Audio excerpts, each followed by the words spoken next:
Theodore Roosevelt is best known as the 26th President of the United States, but this dynamic, multi-talented, charismatic man became a hero to millions of Americans for many other reasons.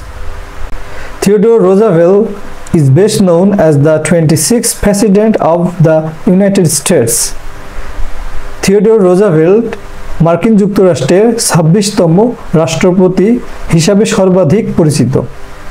But this dynamic, multi-talented, charismatic man, কিন্তু এই প্রগতিশীল, বহু প্রতিভাবান, মুগ্ধকর মানুষটি became a hero to millions of Americans for many other reasons. অন্যান্য অনেক কারণে লক্ষ লক্ষ আমেরিকানদের কাছে নায়ক হয়ে উঠেছিলেন। এখানে ডাইনামিক অর্থ প্রগতিশীল, ক্যারিজম্যাটিক অর্থ মুগ্ধকর, মাল্টি ট্যালেন্টেড বহু প্রতিভাবান একসাথে অর্থ করলে আসে থিওডোর রুজভেল্ট মার্কিন যুক্তরাষ্ট্রের 26তম রাষ্ট্রপতি হিসাবে সর্বাধিক পরিচিত। কিন্তু এই প্রগতিশীল বহু প্রতিভাবান মুগ্ধকর মানুষটি অন্যান্য অনেক কারণে লক্ষ লক্ষ আমেরিকানদের কাছে নায়ক হয়ে উঠেছিলেন। Theodore Roosevelt gave his citizenship in a Republic speech on April 23, 1910 at the Sorbonne in Paris. Theodore Roosevelt 1910 সালের 23 এপ্রিল প্যারিসের সোরবনে তার citizenship in a republic speech বক্তব্যটি প্রদান করেন। The speech is famous for Roosevelt's thoughts about the duties and responsibilities of both the states to citizens and citizens to the state. The speech is famous for Roosevelt's thoughts. ভাষণটি রুজভেল্টের চিন্তার জন্য বিখ্যাত। About the duties and responsibilities, দায়িত্ব ও কর্তব্য সম্পর্কে। Of both the states to citizens and citizens to the state. রাষ্ট্রের নাগরিকদের প্রতি এবং নাগরিকদের রাষ্ট্রের প্রতি উভয়ের। একসাথে অর্থ করলে আসে ভাষণটি রাষ্ট্রের নাগরিকদের প্রতি এবং নাগরিকদের রাষ্ট্রের প্রতি উভয়ের দায়িত্ব ও কর্তব্য সম্পর্কে রুজভেল্টের চিন্তার জন্য বিখ্যাত। The speech emphasizes the importance of action and striving towards worthy goals in life over idle criticism, laziness, and inaction. The speech emphasizes the importance of action and striving towards worthy goals in life. বক্তৃতাটি কর্ম এবং জীবনের অর্থপূর্ণ লক্ষ্যগুলির দিকে প্রচেষ্টার গুরুত্বের উপর জোর দেয়। Over idle criticism, laziness, and inaction. নিরর্থক সমালোচনা, অলসতা এবং কর্মহীনতার ঊর্ধ্বে। এখানে আইডল অর্থ নিরর্থক, এমফাসাইজ অর্থ জোর দেওয়া, স্ট্রাইভ অর্থ চেষ্টা করা, ক্রিটিসিজম অর্থ সমালোচনা, লেজিনেস অর্থ অলসতা। একসাথে অর্থ করলে আসে বক্তৃতাটি নিরর্থক সমালোচনা, অলসতা এবং কর্মহীনতার ঊর্ধ্বে কর্মের গুরুত্ব এবং জীবনের অর্থপূর্ণ লক্ষ্যগুলির দিকে প্রচেষ্টার উপর জোর দেয়। আরও সহজ করে বললে কোনো কর্ম করা বা অর্থপূর্ণ লক্ষ্যের দিকে প্রচেষ্টা চালানো নিরর্থক সমালোচনা, অলসতা এবং কর্মহীনতার চেয়ে উত্তম। A country's success, Roosevelt stated, depends on disciplined work and character, and democracies require leaders of the best character to hold all citizens to the highest standards. A country's success, Roosevelt stated, depends on disciplined work and character. একটি দেশের সাফল্য, Roosevelt বলেন, সুশৃঙ্খল কাজ এবং চরিত্রের উপর নির্ভর করে। And democracies require leaders of the best character. এবং গণতন্ত্রে সর্বোত্তম চরিত্রের নেতাদের প্রয়োজন। To hold all citizens to the highest standards. সব নাগরিকের সর্বোচ্চ মান ধরে রাখতে। সব নাগরিকের সর্বোচ্চ মান ধরে রাখতে। এখানে হোল্ড অর্থ ধরে রাখা, রিকোয়ার অর্থ প্রয়োজন বা দরকার হওয়া। একসাথে অর্থ করলে আসে রোজাভেল্ট বলেন একটি দেশের সাফল্য সুশৃঙ্খল কাজ এবং চরিত্রের উপর নির্ভর করে এবং গণতন্ত্রে সব নাগরিকের সর্বোচ্চ মান ধরে রাখার জন্য সর্বোত্তম চরিত্রের নেতাদের প্রয়োজন। This is what he said, তিনি এটাই বলেছিলেন। It is not the critic who counts, not the man who points out how the strong man stumbles or where the doer of deeds could have done them better. এই লাইনটাকে একটু সহজভাবে paraphrase করলে আসে taking action is what truly matters, not pointing out flaws. The ones who try and fail are more important than those who just criticize. It is not the critic who counts, সমালোচক তিনি নন যিনি গণনা করেন।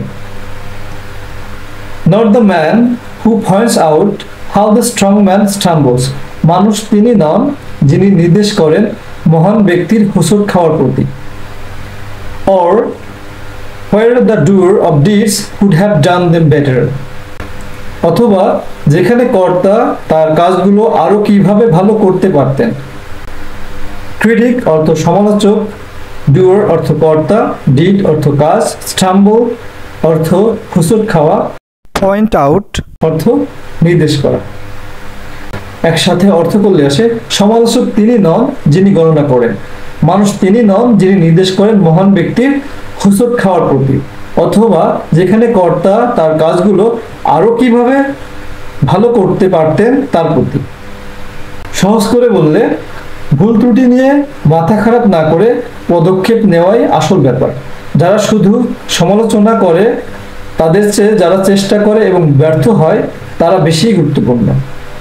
The credit belongs to the man who is actually in the arena, whose face is marred by dust and sweat and blood, who strives valiantly, who errs and comes short again and again because there is no effort without error and shortcoming, but who does actually strive to do the deeds, who knows the great enthusiasms, the great devotions, who spends himself in a worthy cause, who at the best knows in the end the triumph of high achievement, and who at the worst, if he fails, at least fails while daring greatly, so that his place shall never be with those cold and timid souls who knows neither victory nor defeat. The credit belongs to the man who is actually in the arena. কৃতিত্ব সেই ব্যক্তিরই যিনি আসলে কর্মক্ষেত্রে আছেন। Whose face is marred by dust and sweat and blood, যার মুখ ধুলো, ঘাম ও রক্তে ক্ষতিগ্রস্ত হয়ে গেছে। Who strives valiantly, যিনি বীরত্বের সাথে সংগ্রাম করেন। Who errs and comes short again and again, যিনি ভুল করেন এবং বারবার লক্ষ্যে পৌঁছাতে ব্যর্থ হন। Because there is no effort without error and shortcoming, কারণ ভুল ত্রুটি এবং ব্যর্থতা ছাড়া কোনো প্রচেষ্টা নেই। আরো সহজ করে বললে আমরা সাধারণত ভুলের মাধ্যমে শিখি, তাই ভুল না করলে আমরা শিখতে পারবো না এবং জীবনে সফল হতে পারবো না। But who does actually strives to do the deeds, কিন্তু যিনি প্রকৃতপক্ষে কাজ করার জন্য প্রচেষ্টা করেন।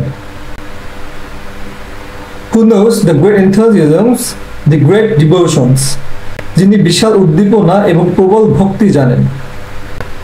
Who spends himself in a worthy cause, যিনি নিজেকে একটি মহৎ উদ্দেশ্যে উৎসর্গ করেন।